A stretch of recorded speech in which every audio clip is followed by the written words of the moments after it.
अकोला जिल्ह्यातील राष्ट्रीय महामार्ग मृत्यूचा सापळा ठरत आहे। रविवारी रात्री झालेल्या भीषण अपघातात 2 जणांना प्राण गमवावे लागले। मूर्तिजापूर तालुक्यातील कुरुम पुलाजवळ झालेल्या या अपघातामुळे नागरिकांमध्ये भीतीचे वातावरण आहे।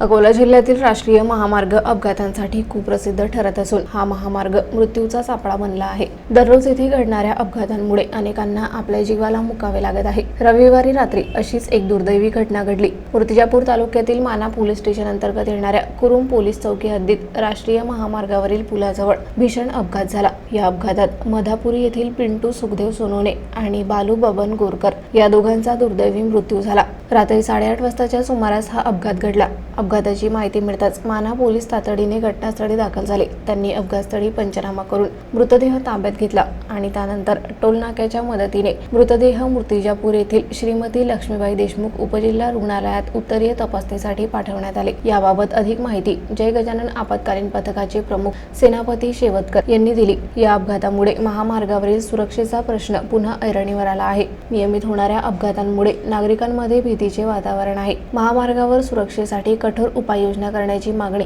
स्थानिक नागरिकांकडून केली जात आहे। प्रशासनाने याकडे तातडीने लक्ष दिले नाही तर आणखी किती बळी जातील हा प्रश्न उपस्थित केला जात आहे।